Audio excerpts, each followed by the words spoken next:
All right, John, we're going to hop into this episode and we are going to dive right in.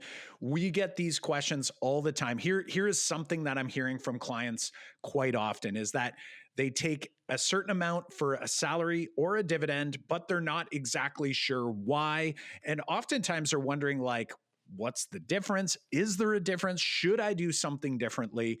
And today we want to highlight some scenarios here for you and some sort of benchmark numbers that, you should be kind of thinking about depending on whether certain aspects are important to you. Now, before we dig in, the government actually does try to use what they call integration so that regardless of whatever you do, take a salary or a dividend, that it should equal out in the long run. The reality, though, is that it is imperfect. So you're not going to necessarily be able to get it exactly one for one. So what we're going to look at in this episode is sort of like, all right, I have to take a certain amount of income each year. That's a lie. Some people maybe don't need to take an income. Maybe they have enough money outside of the corporate structure that they don't need to be doing that. But for those who do, we want to be talking about the most efficient ways so that you can get as many bonuses as possible along the journey. Yeah. And I think when you're saying like for those that do, it's like also making the case for when it makes sense. You want to optimize your situation. And that's why you listen to this particular, podcast is because we often share, those secret sauce moves. Like what are those secret moves that, maybe misunderstood or not say presented fully in helping you make decisions to optimize your tax situations, put more money back in your pockets, protect more of your profits. And I think when we think of salary and dividend and going, well, which is the best scenario here? And you're right. Like the integration model is saying like, it shouldn't matter on say tax leakage out, whether you're issuing your dividend versus a salary and you're the corporate owner.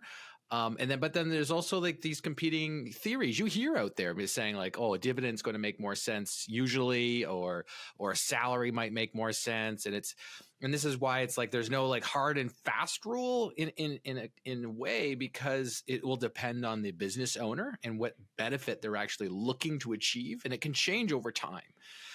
But I think what we're gonna do here, what you said, Kyle, is highlight some key numbers. But then also, if you are taking a salary, or if you are pulling money from your business, we're gonna help you kind of just say where you should lean, because we've done some math.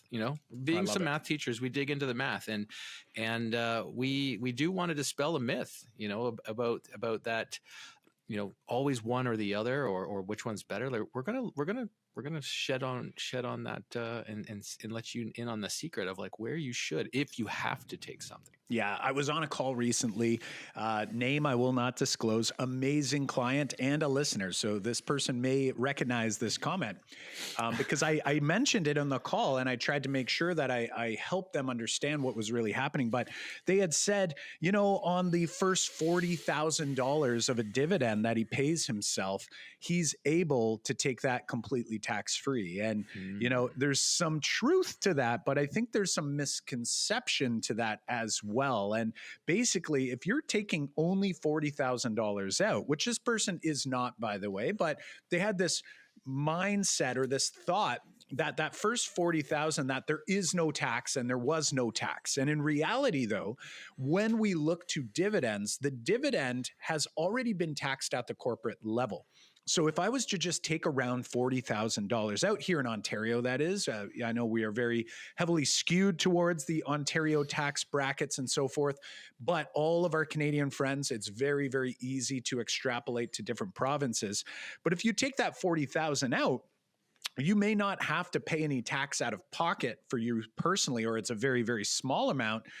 But the reality is that money was already taxed at a corporate level. Whereas if you took that same 40,000 out of the company as a salary throughout the year, the difference would be is that the company wouldn't be responsible to pay any tax, but I would be taking that on at a personal level. And the reality is it's almost exactly the same tax rate. So if it was in the corporation and it was, still good for the small business deduction, so we're talking about under $500,000 of net operating income, that 12.2%, that low tax rate, is about what you're going to pay at a personal level with salary. So it's essentially like you're cashing it in over here and you're paying it here, or you're going to pay over here and you're going to get it free out in your pocket. The reality, though, is since you own the company, you're at essentially net zero. Now, I want to take a moment, though, to talk about what we're giving up if we decide to go the dividend route in that scenario. And then we're going to kind of build on to some other scenarios, because I know a lot of people out there are going, listen, I need more than $40,000 a year, or, whatever it is. We're going to talk about these nuances, but it's good to start here, because when I take that dividend, what I'm giving up, first of all, what I'm getting is convenience, right? It's very easy to just go, hey, I have a dividend. I don't need to set up payroll for a salary. I don't need to pay CPP. The company has to pay CPP and I have to pay CPP personally. So there is an additional cost, but it's not really a cost. It's actually an investment in a pension plan. Right. So that's really important for you to know, is that, when it costs more out of pocket, you are getting a benefit from that. And I would argue, if I am taking amounts of 40, 50, maybe even 70,000, which about 70,300, I believe, is the highest salary you can take in order to max out your CPP. What you're actually getting is more financial security down the road, right? Like CPP is not going anywhere. So if I can get that, and I can get it for essentially what works out to like a discount comparatively, I'm going to take it. I'm going to take that amount. And the other nuance I get from that salary is I am opening up additional RRSP contribution room. Whether I choose to use it that year or not is another story, but having the opportunity to use it, especially if there is a high income year where maybe it's forced on me somehow. Maybe I sold some assets. I got a lot of tax that's going to be paid. That RSP could be really, really helpful. Well, I think what you bring up here in this first example of thinking about this 40,000 and in this myth about like, hey, we're never going to pay tax on, or not going to pay tax on this amount. You're bringing up, I think, where the key numbers that we're going to highlight here come from, because you're saying if you're going completely dividend, and what we mean by that, if you're going to pull money out of your business for, say, your personal life and you need it personally, should I go dividend or should I go salary? If I go dividend, I'm giving up the fact that I'm going to be contributing to CPP. I'm going to be opening up RSP room, which ends up being some of these key numbers later on that, okay, that's the question that comes up. Okay, what is a good number if I want to max CPP, which means like, because we want to optimize like what's the right move. So sometimes people are like, okay, let's max salary to maximize CPP, and then we can do dividend after that. Or let's maximize RSP room, and then maybe dividend after that. Or let's maximize, some of these other kind of scenarios, because they open up these great opportunities. And what we're going to see is, because we did a little bit of the numbers here, is that sometimes it's like you get to pay yourself first in a way if you move to the salary route. So for example, in this $40,000 that example that you've highlighted here as the first one, it's when we dig the numbers, it's almost like, okay, so $40,000 going to pay a little bit of personal tax when I go to claim at tax time that dividend amount on my tax filing.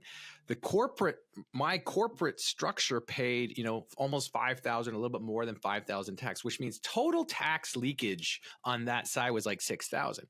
Now, if you flip over to the salary route, between your personal tax after issuing a salary of $40,000, you're paying like, again, close to the same amount, $5,000, but then you're paying $2,200 on each end of your CPP. So you're going to pay $2,200 out of your personal money, but the corporate has to match it. So there's another $2,200. So that's total $9,000-ish, dollars now put towards the, towards the government at that, at that tax time.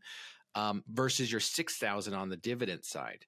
So what I like to look at it though is is the $3,000 in that scenario that you're paying extra on the salary side, is it worth it to have the dividend or the RSP room? Because you actually open up like $7,000 worth of RSP room. So if you stuffed extra money into the RSP, like you might be doing a little bit better, but it's like still costing you a little bit to have these options. Yeah. Right. So you have to decide, is it worth 3,000? But when we scale up, those numbers change pretty good. Exactly. Like when we're playing in the, sub $80,000 range and so forth, it's like, it almost feels like maybe it isn't worth it because like relative to the smaller, a larger but smaller number relative to some of these other numbers we're going to look at here today, you might feel from a percentage standpoint that's not that beneficial. But one thing I can tell you is that if there's about a $3,000 difference out of pocket total round trip on both sides, corporate and personal, to get the CPP, keep in mind that CPP contribution was $2,200 from you personally, $2,200 from the corporation. That's like $4,400 of value that you're getting for like $3,000. Like in a way, it's kind of like you got kind of like a discount in a way when you think of it that way. Now, the RSP room you had mentioned, that $7,200, like because you're in such a low tax bracket, I would argue like, you could stuff it and you're still going to like save some money, maybe get about $900 back for stuffing $7,200 in. Right. But I would argue like, I would actually probably like save that RSP room for later at this tax bracket, right? Like it just doesn't really make much difference. So instead of $3,000 out of pocket, you're going to be around $2,000 out of pocket. It's not a significant amount of savings. It is savings, but once again, it's like, I think that RSP room is going to be more valuable, especially if there is going to be some time down the road that you are going to take out more money out of the corporation, be it salary, dividend, or otherwise, right? Mm-hmm. So let's move up to the next one. The number that we're going to talk about is maxing out CPP. Okay. So remember, we could take $71,300. That's essentially going to max out your CPP amount. That means you're going to pay just south of $4,000 of CPP personally. You're going to pay $4,000 just south of it corporately as well. So there's this added cost that's being sort of baked in here.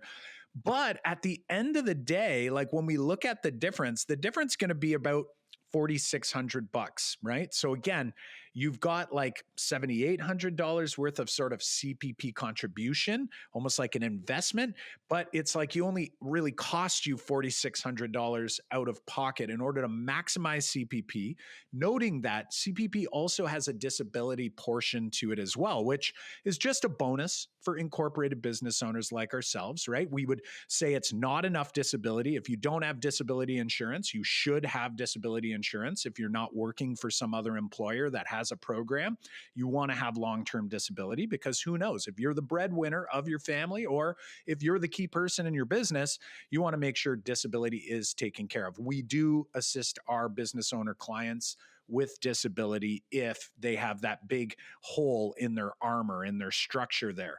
But the reality is here we look and we go, okay, the $71,300 of salary, if we take it, it also opens another like almost $13,000 of RSP room.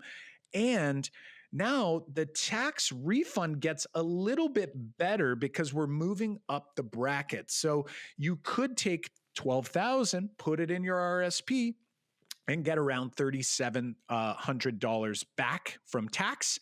And then it makes it feel like about $900 difference between the two. So it's still like, you're still kind of in the quote unquote red, but you're getting a lot of value because it's like you've now got almost $13,000 of RSP invested, and you've got like about $7,800 worth of CPP max contribution being done, half by the corporation, half by you personally. Right. So it's like saying, is it worth me paying $895 to go the salary route so that I get those benefits? Because if I go the other side, I get to pocket, the money and not have all those benefits, and I get an extra $895 after I pay the corporate tax, after I pay my personal tax on that dividend amount. So it's one of those. Do I want the flexibility to have a dividend when I need to have a dividend? This is the nice thing about going the dividend route. Is like, maybe I don't need to pull 70,000. Maybe I want to leave it in the corporation. I want the retained earnings to grow. I want to make sure that I'm using the corporate structure the way I intended to use the corporate structure. But if I do need to pull it, these are the things that you want to think about. And that's around that's the maximum amount you would do to maximize and optimize your CPP. All right, let's move to the next one, Kyle. Let's jump. I would say let's jump ahead to the next magic number here. The magic number I think we want to look at is maximizing RRSP room. I love it. Yeah. So maximizing, well, actually let's pause on that, because that's a big jump. That's going to jump us all the way into the high 100s. Yep. Let's first talk about, I want to talk about first and foremost, before we move into this, is if you're a business owner and you do not need income from your corporation, but you are not taking income from anywhere else. So I'm not talking about side hustlers that have a T4 job somewhere else and so forth. Like, if you have T4 income coming in somewhere else, it might probably makes sense for you to keep more money in the corporation, right, and use a structure in there like that part. And there's nuances, right? So there's no hard fast here. But if you're a business owner, you're like, I just have enough money at a personal level, but I'm not actually taking any taxable income. We want you to consider taking some income out, right? Like that $40,000 number, like, should be coming out, right? Because you don't want to gift the government a $0 of tax year or a zero income year, right? Because like those low brackets are valuable and they never come back, right? I can't go back in time to take advantage of a low tax bracket this year, right? So we want to make sure that we're being cautious about that. We don't want to take too much out if we don't need it, but we do want to take some out so that you're getting some out, you're dealing with some of the tax hit now, and then there's ways that you can take that and you can put it into your RSP, your tax-free savings, or other personal buckets that you might have at your disposal. Now, this one right here is a really important number, especially for those who have a business earning active income, but is stretching beyond the first $500,000 of net operating income. Okay. So why I'm talking about this number, it's about $135,000 in salary.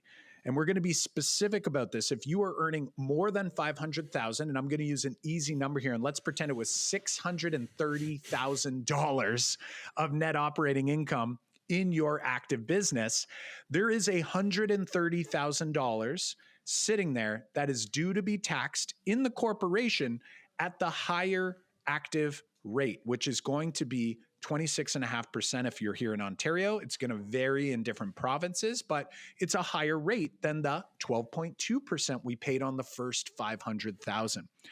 So why I think this is important is that if that's you, and especially if it's you and you don't need that much money for lifestyle needs, you have an opportunity to, instead of paying the 26.5% in the corporation on the 130 and letting it stay in there, you could take out the 135,000 as a salary, and that will be an expense to your company. Now the company has only earned 500,000 of net operating income. So that means all of the rest of the money is only going to be taxed at the small or the lower small business tax rate of 12.2%.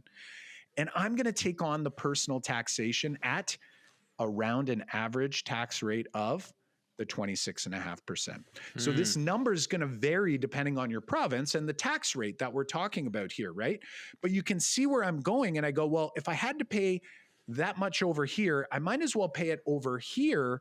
And now I've created more RSP room, right? So I've created, if it's 130, it's going to give you about 23,000 of RSP room. Let's call it $25,000 of RSP room if you took 135, so to speak. And that would allow you, if you don't need it all for personal income, you could take that extra money, stuff the RSP to essentially get that 26.5% back into your personal pocket, right? So even though in the past we've talked about how we don't want to overstuff RSPs with no plan and no reason, and then get ourselves in a position where now the money's all trapped in the RSP and we can't get it out without high taxation. But we do want to be thinking about, like, how do I use these tax rates in the corporation and in my personal life so that I can try to offset things and just kind of tilt the table a little bit more towards in favor of me personally than, say, letting that opportunity sort of slip. And if I took that 130 out, or even 100,000 out as a dividend, you've now lost that RSP room. And you've also lost that expense to the corporation, right? So now you're in a position. Now, mind you, it's going to come to you at a lower tax rate because the tax rate paid in the corporation was much higher. But in my opinion, you've sort of given up a nice, easy opportunity to essentially diversify your different investment buckets. Yeah. So to restate why this 130-ish is a magic number is what you're saying, Kyle, is that the 130-ish on the salary side, your personal, average tax rate, your personal tax is going to be equivalent to what would have been the new tax rate if you were making over $500,000 in your business. And it's like, why not skim off the top here, move it into your personal side so you can stuff your RSP or create room and optimize that CPP. You'll have maxed it out, but then you're kind of like playing the best of both worlds here in terms of having sure that rate if you're going to pay the 26.2 26.5%. 26.5% anyway. Might as well get it out of there as long as it's something that you want to do. And for us, this is one of the strategies we're using in our business, and we don't necessarily need, say, that level of salary, which is why one of our strategies is to completely stuff the RSP room, and then get that extra bonus there.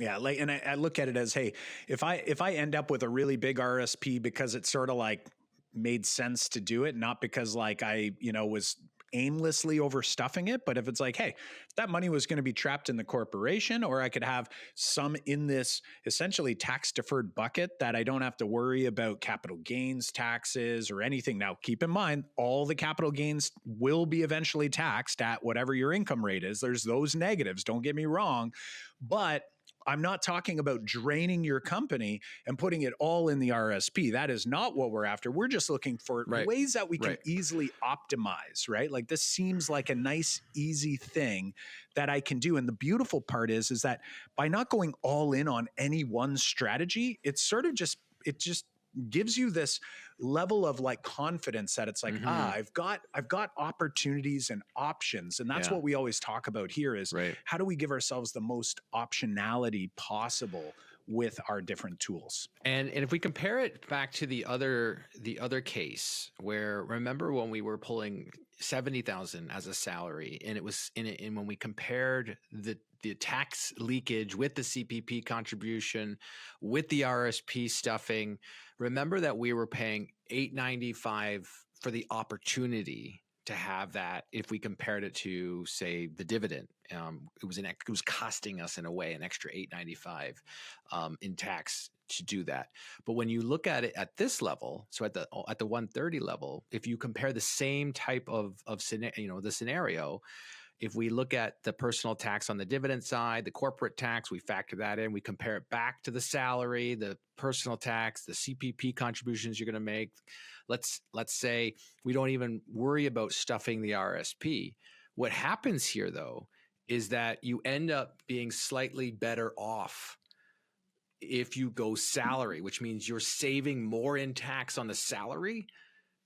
Even when you're stuffing, even when you pay the CPP, even when you're doing some of those other things, like it's all of a sudden you went from one scenario where okay, I'll go this route because it's worth it. But now it's like it's really worth it because you're getting paid to do that.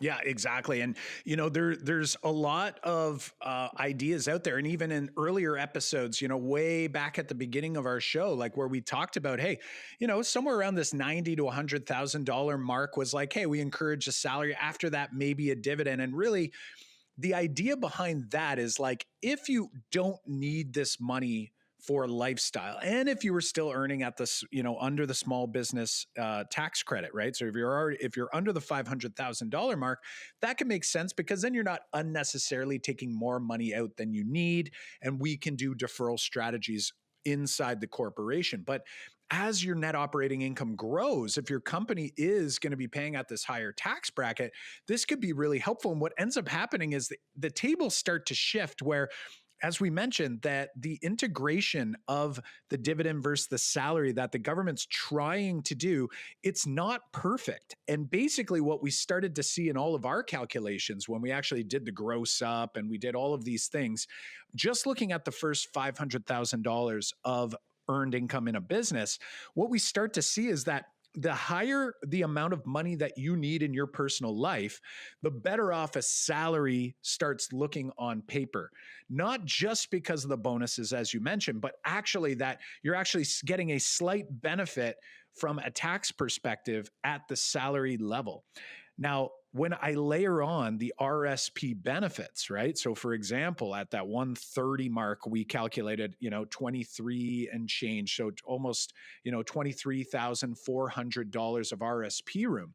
If you maximize that amount, you're going to get like almost $9,000 back of that 23 back into your life that you could put in your tax-free savings account. You can start funding that permanent insurance policy, like whatever it is that you want to do. You could lend it back to the company if you really wanted to, right? You get to decide.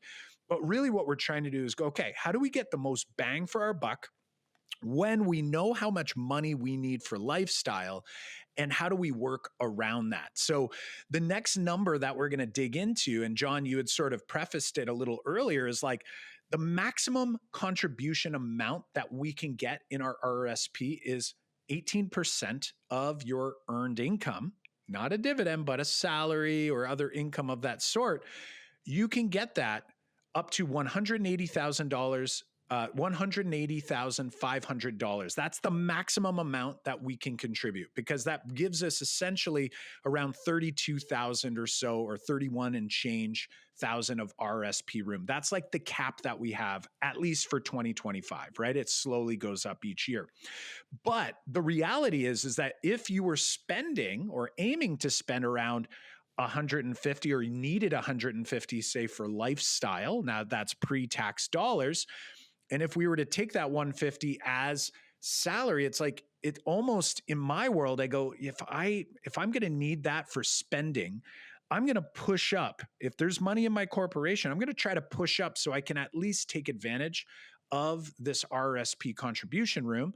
And I might even consider, because we're getting to a higher tax rate, a higher marginal rate, I might consider taking that extra money and throwing it into the RSP. Again, taking some money each year to get it over here.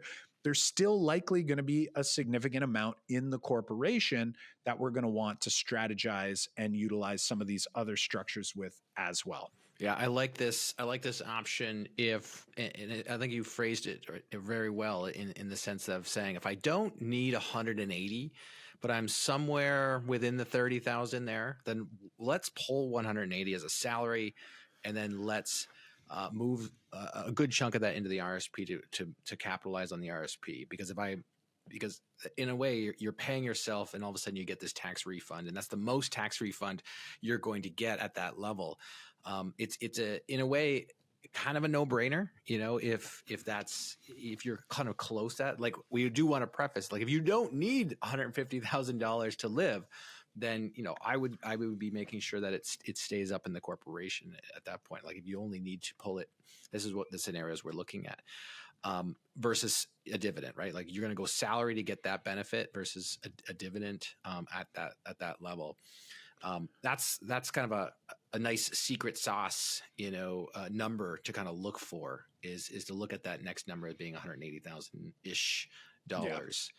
to try to maximize. Yeah, and and then it brings you to, okay, if I'm thinking about how much money I need for lifestyle, I would argue that one of two things is happening. Either you don't need a lot of money for lifestyle, so that might limit how much you're going to want to take out, especially if you're earning less than 500,000 in the corporation. So that might mean having a lot of retained earnings stuck in the corporation, supposedly stuck in the corporation.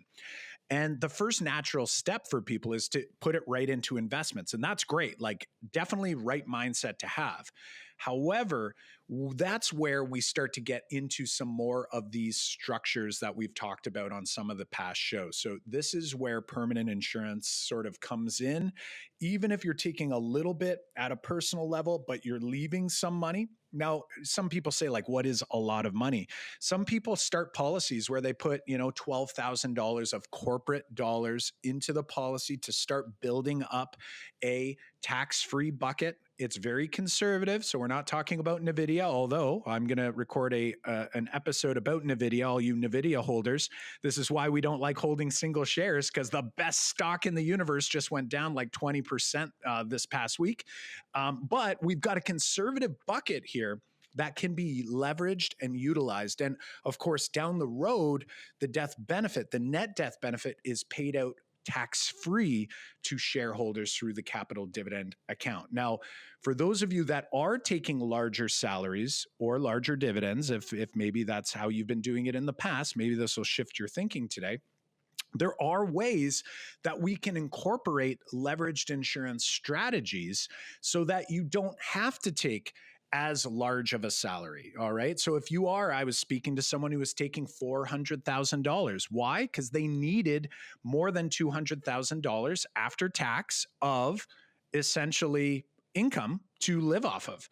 Well, there are more efficient ways for us to do this. We're not suggesting that you're going to take $0 of salary, but by us properly structuring a high early cash value policy inside of your corporation, we can use Smith maneuver-like strategies that are compliant, but also leave you paying way less tax at a personal level now, but also don't just defer tax later, because that death benefit down the road is actually going to turn into a much larger number that comes out tax-free to deal with some of these strategies. So we're not going to get into the weeds here on this particular episode, but I think for you right now, I think there's some big takeaways that we want you thinking about, right? So John, in today's episode, what are the big takeaways we want people to have? And what are some calls to action here for some of our listeners? My big takeaway for sure is thinking about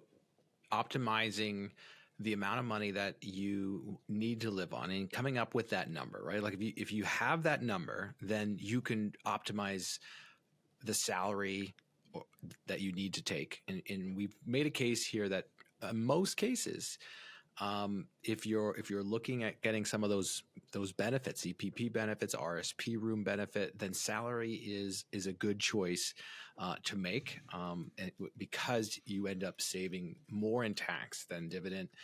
Especially when you move up in salary.